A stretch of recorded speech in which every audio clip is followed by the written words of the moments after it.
तुम्हारे पास तो केवल यही विकल्प है कि तुम क्या करो या क्या ना करो, परंतु परिणाम तुम्हारे वश में नहीं है पार्थ।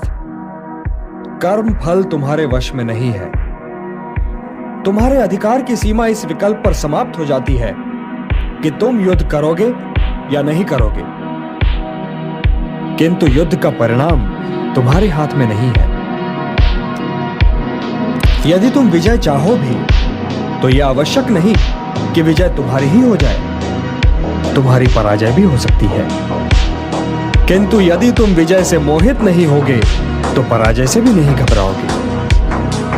यदि तुम ये सोचो पार्थ कि चाहे विजय हो चाहे पराजय, किंतु तुम तो केवल इसलिए युद्ध कर रहे हो कि युद्ध करना तुम्हारा कर्तव्य है, तो विजय के सुख या पराजय के दुख का प्रश्न ही नहीं उठता। विजय और पराजय, जीवन और मृत्यु, सुख और दुख के प्रश्नों में ना उलझो और युद्ध करो। यदि इस युद्ध में तुम्हारी विजय हुई तो पृथ्वी का राज्य और यश भोगोगे, और यदि वीर गति को प्राप्त हुए तब भी यश के साथ साथ स्वर्ग पाओगे।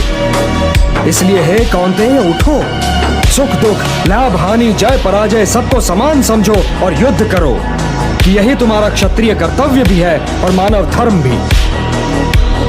और जो न विजय से सुखी हो और न पराजय से दुखी, वही स्थित प्रज्ञ है, यही कर्म योग है। तुम सर्वश्रेष्ठ धनुर्धर हो, परंतु यदि तुम्हारा आखेट तनिक भी इधर से उधर हो जाए तो तुम चूक जाओगे।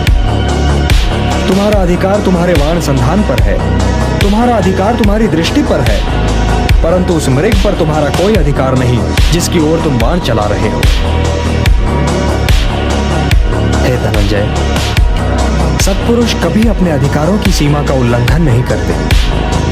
अर्थात अपने कर्म में स्थिर रहो पार्थ, स्थिर रहो, क्योंकि कर्म की कुशलता का ही नाम योग है। मेरा हाथ तो अब भी गांडीव की ओर नहीं बढ़ रहा है केशव। मेरी समझ में तो अब भी ये नहीं आ रहा है कि इस युद्ध से लाभ क्या होगा।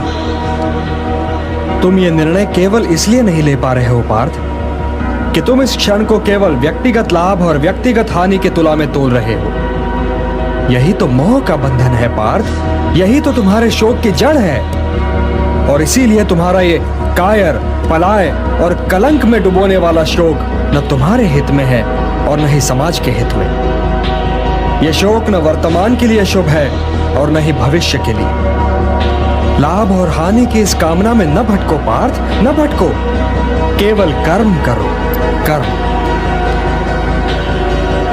हे पार्थ, सामान्य पुरुष विषय का ध्यान करता है और विषय का ध्यान उसे आसक्त बना देता है। इस आसक्ति या लगाव से काम का जन्म होता है। जब काम की पूर्ति नहीं होती तो क्रोध उत्पन्न होता है। जब क्रोध उत्पन्न होता है तो विषय के प्रति मोह और बढ़ जाता है, और जब मोह और बढ़ जाता है पार्थ, तो सोचने की शक्ति भटक जाती है। जब सोचने की शक्ति भटक जाती है तो बुद्धि का नाश होता है, और जब बुद्धि का नाश होता है तो मनुष्य का सर्वनाश हो जाता है। और हे कुंती पुत्र, तुम्हारा ये मोह तुम्हें बुद्धि के विनाश की ओर ले जा रहा है। तनिक सोचो पार्थ कि जिसके पास बुद्धि ही ना होगी उसे शांति कैसे मिल सकती है। वो तो शांति और अशांति में अंतर ही नहीं कर सकता, और जो शांति को अशांति से अलग तक नहीं कर सकता, वो भला कैसे सुखी हो सकता है।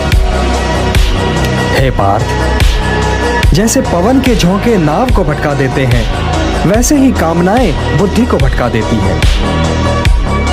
इंद्रियाणाम हि चरताम यन्मनो अनुविधीयते तदस्य हरति प्रज्ञाम वायुर्नावम इवाम्भसि। इसलिए हे महाबाहो, अपनी इंद्रियों को अपने वश में रखो, स्वयं ही उनके वश में न हो जाओ। पार्थ, ये बात ध्यान से सुनो और समझो कि जब संसार सोता है तब मुनि जागता है, और जब संसार जागता है तब मुनि सोता है।